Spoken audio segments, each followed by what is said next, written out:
Welcome to Switched on Pop. I'm producer Reanna Cruz. And I'm musicologist Nate Sloan. So, a couple of weeks ago, the Spanish pop star Rosalia released the first single off of her new album, LUX. It was a track called Berghain, named after the famous Berlin nightclub. And when I heard that title, personally, I imagined like a sweaty, techno, uns club banger. Oh, yeah. But instead, we got this.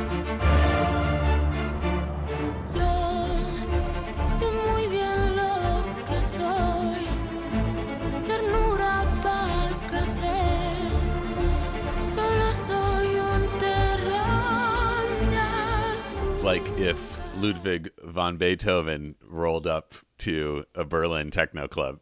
I like that. Berghain is not uns at all, really. It's more of an operatic, experimental, orchestral hodgepodge that features leaders of the avant-garde pop space, Björk and Yves Tumor. And immediately, I think I speak for the both of us when I say I had a hunch LUX, which is out now as we speak, would be different than anything we've previously heard before. You know, take one of the big songs from Rosalia's last record, Motomami, the song Bicochito.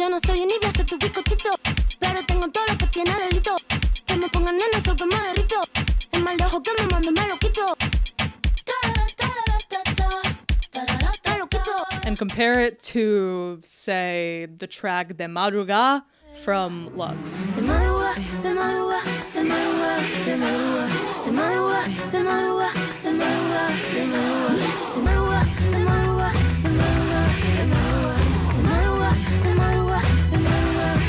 Yeah, where Motomami found Rosalia experimenting and tweaking with the familiar sounds of reggaeton and other Latin American music genres. What we just heard from LUX is something completely different, a mashup of classical strings, flamenco hand claps, and like art pop vocals. This is a whole new thing. Yeah, the Madruga is just one of the 18 songs on LUX, and as you could tell, it's not just a pop album by any means. It's a distinct evolution of Rosalia's sound. We have a record of dense, maximalist, and quite frankly, obtuse music, equally indebted to the polymath Hildegard von Bingen as it is to the concept of what Rosalia calls, quote, feminine mysticism. You know I'm here for any references to the medieval abbess and saint Hildegard von Bingen. So yeah, I'm so excited to unpack some of the sounds on this record with you. Yeah, you could spend months, I think, trying to parse everything that Rosalia is saying on these 18 songs, both lyrically and musically.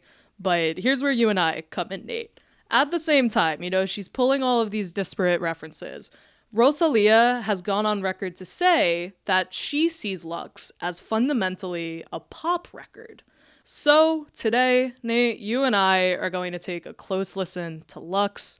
And in a way, we're going to be tour guides through this record, you and I.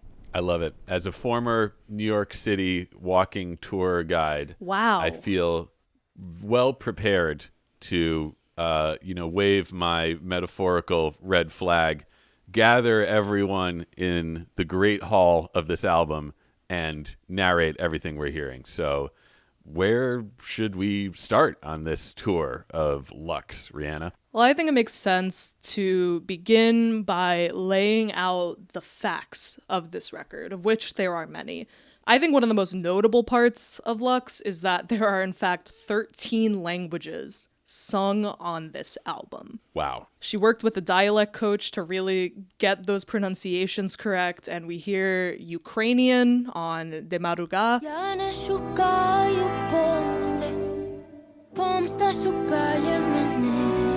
She sings in complete Italian on the track Mio Cristo. Mio Cristo piange diamante, piange diamante. Molto bene. And if that wasn't enough, she gives you Arabic on the song that translates to the jugular.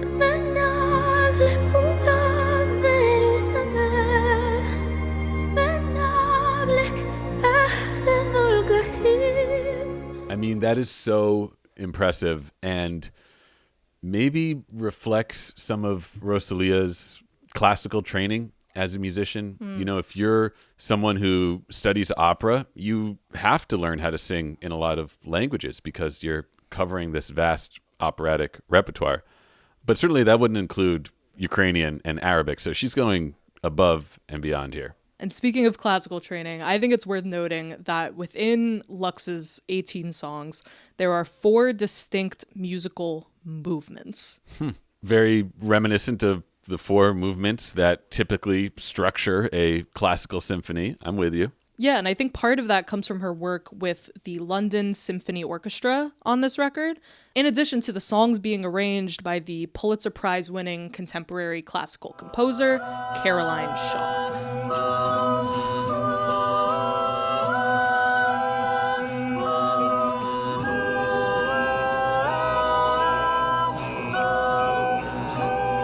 That's Shaw's partita for 8 voices, performed by the vocal ensemble Roomful of Teeth. And yeah, I think you can hear the kinship between the experimental, adventurous sound of Shaw and what Rosalia's trying to do on this album. So pretty cool for her to bring her into the fold on this project. I agree. And there's other interesting people in the fold as well. On the production front, Rosalia produced Lux with Noah Goldstein, who produced and engineered some of the most critically acclaimed albums this century. I'm thinking Frank Ocean's Blonde. I'm thinking Kanye West's Yeezus, Arcade Fire's The Suburbs, FKA Twigs' Magdalene, and so on and so forth. She also worked with Dylan Wiggins, one of the minds behind Rosalia's last record, Motomami, as well as records by Kali Uchis, Justin Bieber, and Solange. So she's assembling a camp of musical geniuses for this album. Rosalia's school of gifted children. And that's not even mentioning the musical inspirations Rosalia has mentioned. You know, she talked to the New York Times Popcast about being inspired by the art pop visionary Kate Bush and Björk, particularly her orchestral pop.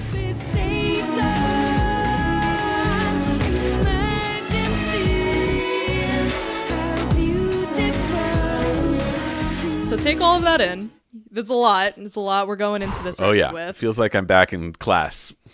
A little role reversal. As a professor, Yeah. Right, exactly. So we've discussed this album's influences, we've discussed its collaborators, which means it's time to finally take it to the music itself. What is the album trying to say? What is the meaning of the record? What are we listening for today? I think the first lines on the album lay it out in pretty direct terms.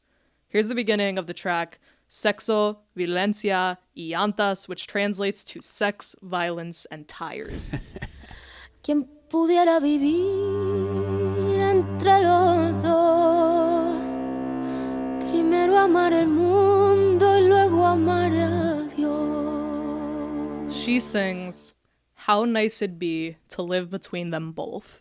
First, I'll love the world, then I'll love God. So there's a dichotomy she's establishing in these opening lines. Exactly. Between heaven and earth, the sacred and the profane, the tangible and the immaterial, even pretty lofty themes. Exactly. There's a powerful juxtaposition happening here. And on this song, Rosalia is setting up Lux's construction. The album operates in this dichotomy, right? 2 things opposed yet serving the same purpose. And zooming in, I see similar splits happening within 3 separate aspects of Lux. One being Lux's sonic palette, specifically the fusing of conventional pop music with the classical avant-garde. I think it's also happening in the record's lyrics, this juxtaposition of maximalism versus interiority. And then third, we have the album's accessibility. I think she's both reaching to the global pop canon while also keeping it hyper-local in her Spanish identity. This is heady, and I'm so into it, Reanna. Let's start with the music, the sonics, how she brings these different sounds that seem like they shouldn't necessarily coexist into a cohesive whole. Where do we want to start? What track can sort of set us off on this aspect of our tour? I think we should start by looking at the third track on the album, Divinize. Frita, roja y rodona, aquí la andavina, obviamente es la poma que está prohibida. So we have this piano pattern. You know, it feels like you're in the room. It's like an old piano, and you're hearing the strings be pulled, and you get all the sounds of sitting at an actual grand piano and playing. Yeah, it's close mic'd. It's very immersive. It's very tactile in this way. Will you play it one more time, Reanna?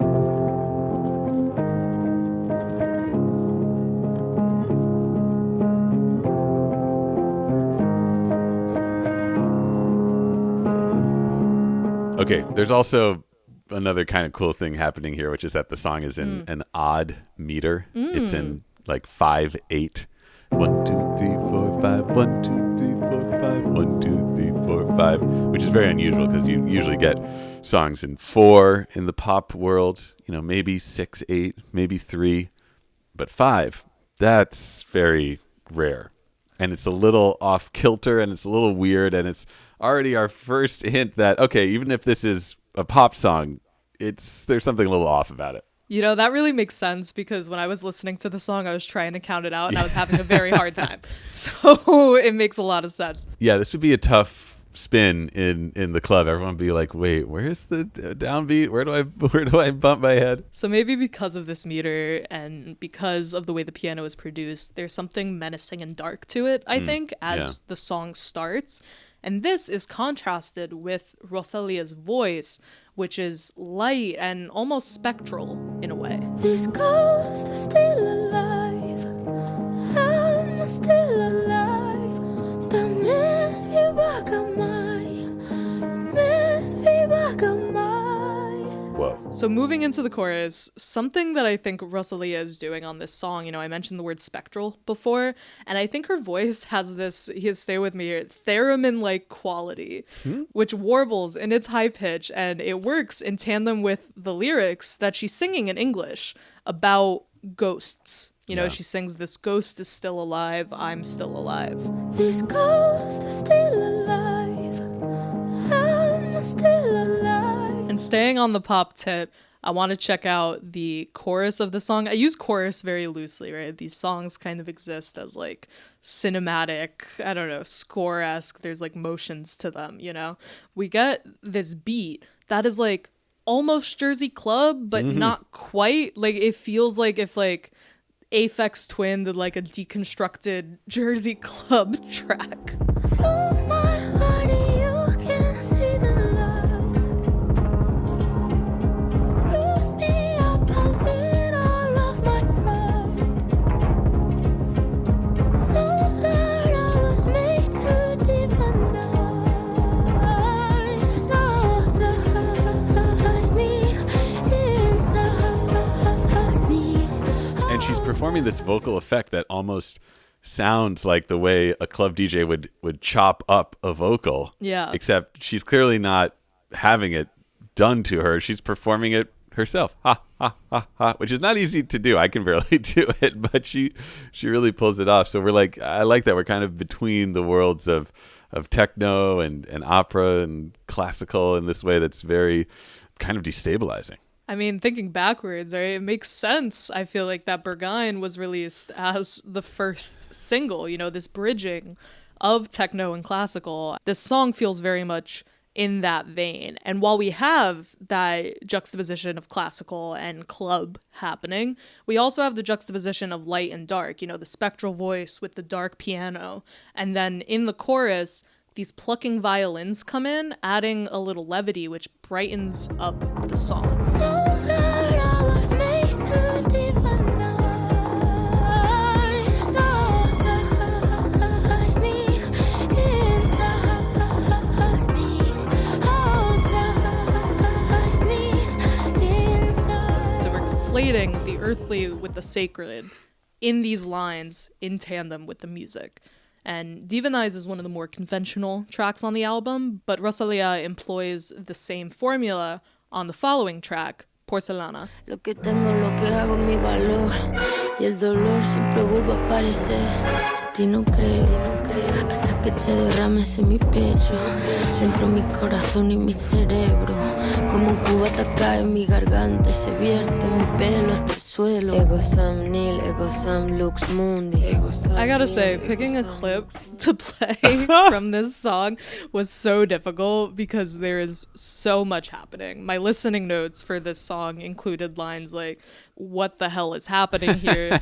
Slithering club music, incantation like Latin, flamenco claps, castanets, question mark? Like, there's something so compelling about her ability on this song and others to bring together the conventional with something so far beyond our purview of what pop music can be. Yeah, I similarly am pretty floored listening to this because we're not often tongue-tied on this pod. Yeah. Like, we're pretty quickly able to say, okay, we can hear this and this and that, and we're going to label this, that, and this really defies categorization in a way that pulls you into this world. And that's something that you don't encounter very often. Luz que ilumina, ruina divina. El placer anestesia mi dolor, el dolor anestesia mi placer. Lo que tengo, lo que hago, mi valor, y el dolor siempre vuelve a aparecer. Nate, your head is in your hands. I'm freaking out. I'm obsessed. I'm obsessed. It's nasty. Yeah. This is like hearing Nicki Minaj like rap over a Stravinsky ballet. It's just blowing my mind. Take this part of the track. En tu gloria falta viaje, pero a ti te sobra equipaje. I know that the way that you scared.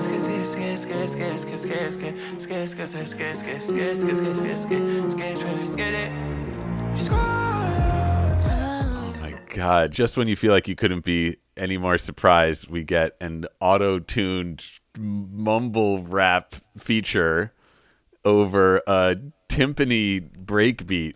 This is like mad science. But that's the thing. Like, there's surprises abound on this album. Yeah, maybe instead of the 808 bass, we're going to have the kettle drum as the new sound of pop in the late 2020s. That I'm here for it, man. That is such a unique sound.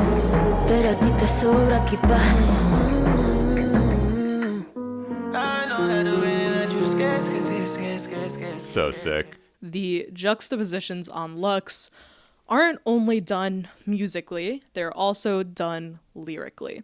There's literally a song on the album titled, quote, God is a stalker, which I think is an extremely powerful metaphor. Wow. I am delighted to tell you that there's another musical juxtaposition on this song, but we're also going to hear these lyrics that kind of give Every Breath You Take by The Police vibes. I'll translate them for you in a second. Detrás de ti voy, yo que siempre espero que vengan a mí.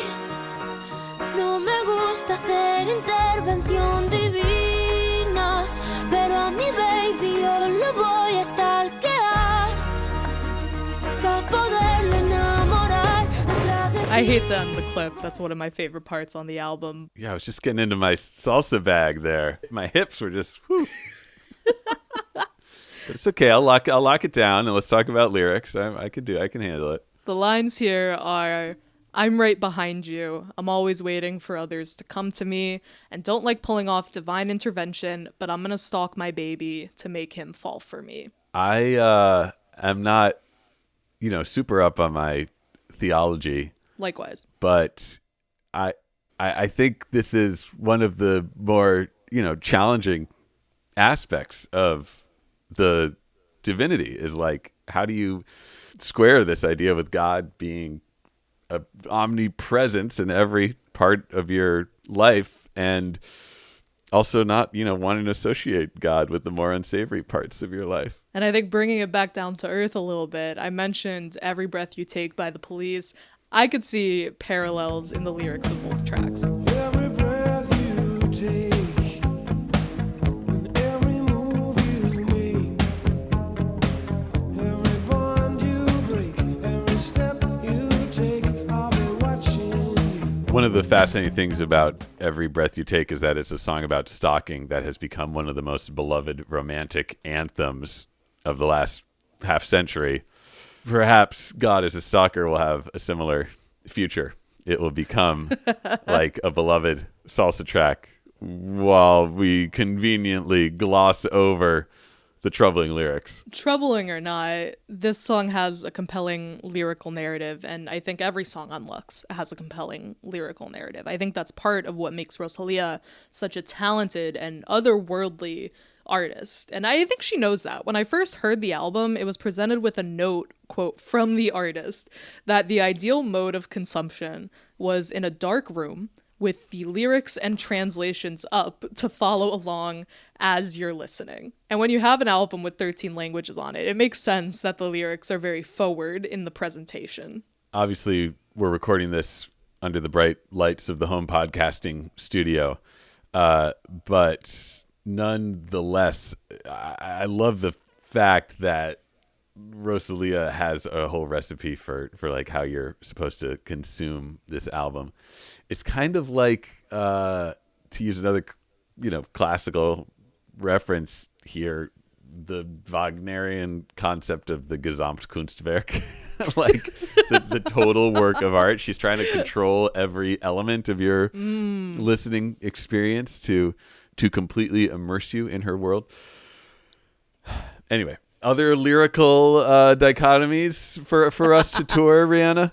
Yes, I think it's nowhere more apparent, this dichotomy of the grandiose and the insular, that my favorite moment on the album, I know I've said I've liked a lot of things on this album so far, but the crescendoing outro on the track that translates to the jugular is my favorite part. Yo quepo en el mundo y el mundo cabe en mí. More timpani. Yo ocupo el mundo y el mundo me ocupa a mí. Yo quepo en un haiku y un haiku ocupa un país cabe en una astilla. So in this section, Rosalia starts doing what I like to call like a lyrical nesting doll, where thing A leads into thing B and thing B leads into thing C and so on and so forth. So she sings, I fit in the world and the world fits into me. I take up the world and the world occupies me. Then she starts to get into it, right? I fit in a haiku, and a haiku takes up a country. A country fits in a splinter takes up the whole galaxy, and so on and so forth. And the song builds and grows for over a minute as these timpanis swell, and it's all cinematic. Then it gets to a point that I think distills the essence of what this album is really about lyrically. Una pelota de golf ocupa el Titanic cabe en un pintalabios ocupa el cielo la espina, una espina ocupa un continente y un continente no cabe en él, pero él cabe en mi pecho ocupa su amor, en su amor me quiero perder. A golf ball takes up the Titanic fits in a lipstick tube takes up the sky, etc., etc. But then she says, the thorn takes up a continent, and a continent can't fit into capital H, him. But he fits in my chest, and my chest takes up his love, and in his love, I want to lose myself. There's, a cliche maybe that song lyrics are like poetry. I don't think that's usually the case, actually. Lyrics are lyrics, and they only work within the context of a song. But this is verging on poetry to me. These lyrics stand on their own as a mantra of how everything in the world is connected, and for Rosalia, that all leads back to this divine presence, and that's pretty powerful. Yeah, at its core, this is a very poetic album, and it's an album about spirituality. We talked about at the beginning of this album how she says she wants to live between the earth and God. And here in this section, she's saying that his love, God's love here, is bigger than a continent, but also fits in her chest. It's so beautiful, it's lofty, it's profound, but it's also inherently a juxtaposition, right? Like, the love that she receives is so massive, but it could also fit inside her chest. And if that wasn't enough juxtaposition, we finish this grandiose, beautiful section of the jugular with a moment of levity. A quote from poet and musician Patti Smith. 7 heavens, big deal. I want to see the 8th heaven, 10th heaven, 1000th heaven. You know, it's like break on through the other side. It's just like going through one door. Wow. I was not expecting to hear the gravelly voice of Patti Smith here, much less dropping a reference to the Doors, break on through to the other side. Somehow it is the perfect button to this moment. You know, we're getting really, really huge. And then Patti Smith comes in and is like, 7 heavens, big deal. You know, like it really brings it down and grounds it. All right, we've toured through the sonics of Lux. We've toured through the lyrics. Remind me, what's our next destination in this dense maximalist masterwork? I'd like to talk about Rosalia's scope of accessibility. So in Lux, there are an infinite number of contrasts. We've talked about her dichotomy of musical light and dark, of lyrical, maximalism, and interiority, but I'd like to wind down our conversation by bringing it to Rosalia's scope of accessibility. With this record, she's connecting the world of pop, writ large, as we know it, with her hyper-local experience and training. First, I'd like to listen to some of the more accessible pop songs that can exist outside of the insularity of Lux. What I feel is going to be one of the more notable songs on the album, the track La Perla. La decepción local rompe corazones nacional, un terrorista emocional, el mayor desastre mundial. Es una perla, nadie se fía.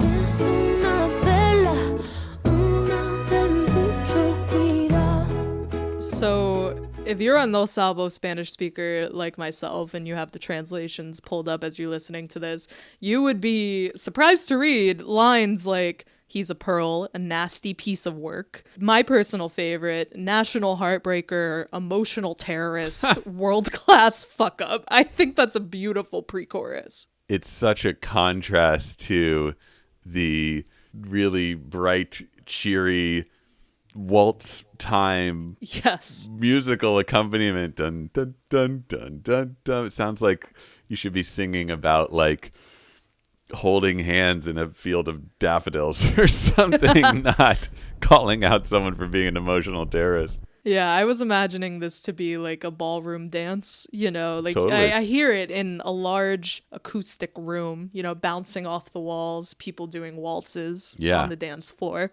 Yeah, it's got that Strauss, like, Blue Danube waltz kind of feel. And then on top of that, it's just excoriation of, presumably, I would think, an X. Well, and this is why I think this track would be of interest to you, Nate, right? Because last week you spent the entire episode of Switched on Pop talking about revenge songs. I thought you were going to say it's because I'm an emotional terrorist and inveterate fuck up. So, okay, now, yeah. Okay, I'm with you. I see La Perla as essentially a revenge song / diss track against her ex-fiance and Puerto Rican reggaeton superstar, Raul Alejandro. Did they ever have a collab together like Tate McRae and Kid Laroi before their acrimonious breakup? They did, in fact. They had the EP RR featuring songs like Beso.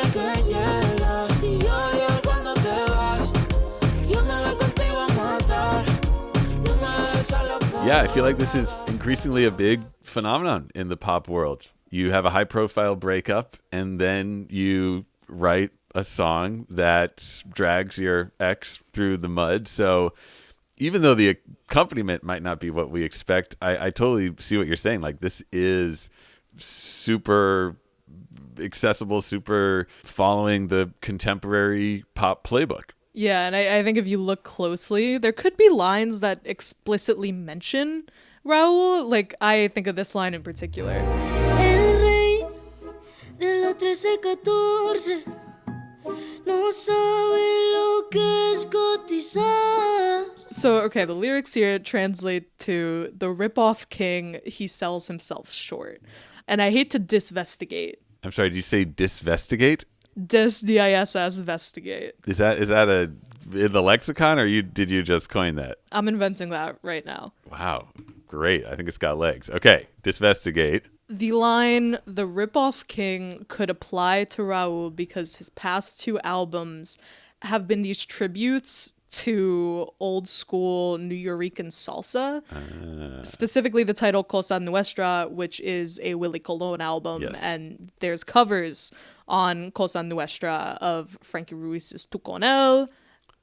I don't know. I see a little something there. Maybe I'm grasping at straws, but I think maybe she's calling attention to the fact that he's like taking his whole aesthetic from older stars, the ripoff king.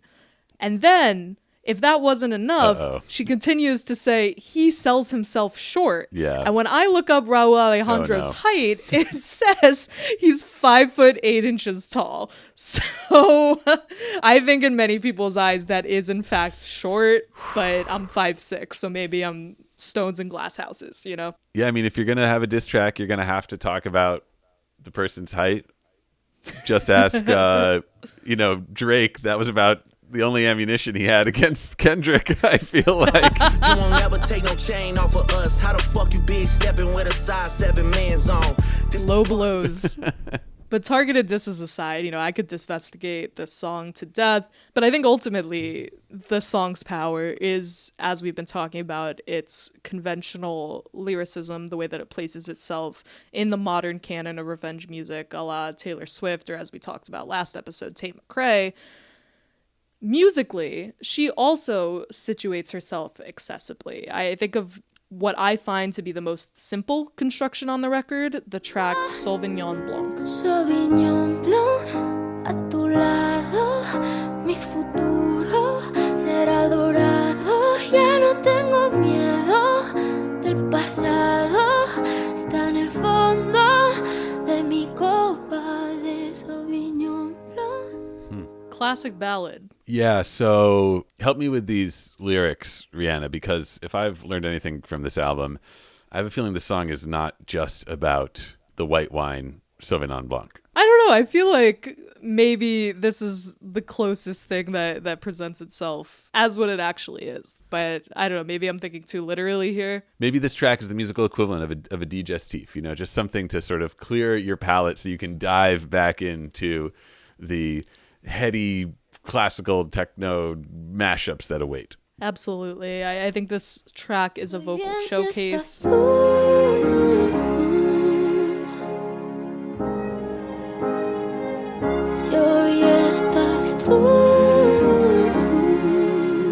And I think in the contemporary pop front, it falls in a long lineage of wine songs from pop stars. I think of Lady Gaga's Grigio Girls.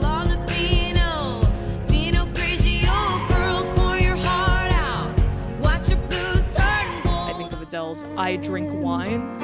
Soaking it all off for fun, but now I only soak up wine.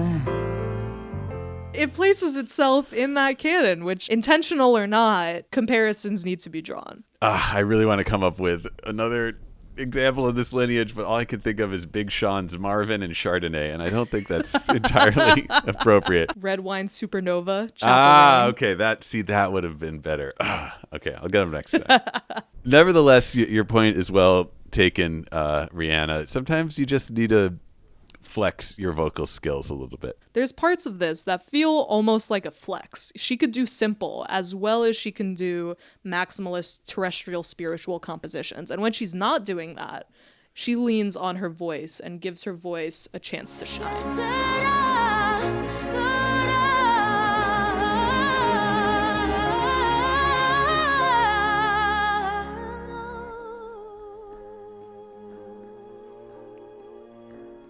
Damn. And also echoes her flamenco training and the sound that we heard in her breakout album El Mal Querer, especially a song like Malamente. Ese gritarito roto, yo sentí como crujía.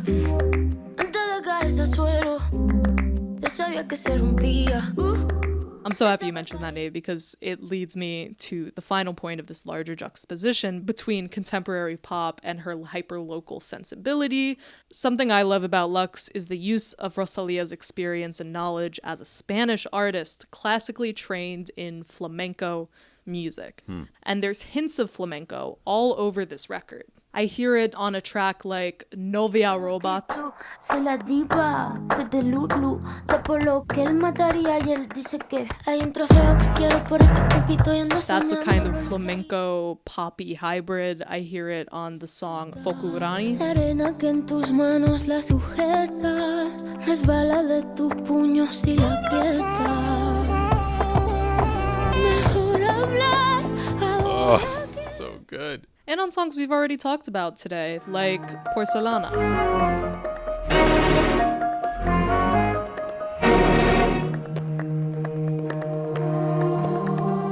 Those hyper syncopated hand claps that we hear in each of those examples, that might be one of the signature sounds of Rosalia as an artist, and provide some kind of continuity throughout her discography from album to album, even as she drastically changed her sound over the course of this incredibly complex and dense album, Lux. You know, in a way that hand clap is like another one of those bodily, earthly, grounding things that grounds her to her own roots and her own musical traditions, and grounds us as listeners in a way. I like that. And she grounds us further with an actual flamenco track through and through, La Rumba del Perdón, aka Forgiveness Rumba. Tú y tu compadre de corazón inseparables, pero algo pasó.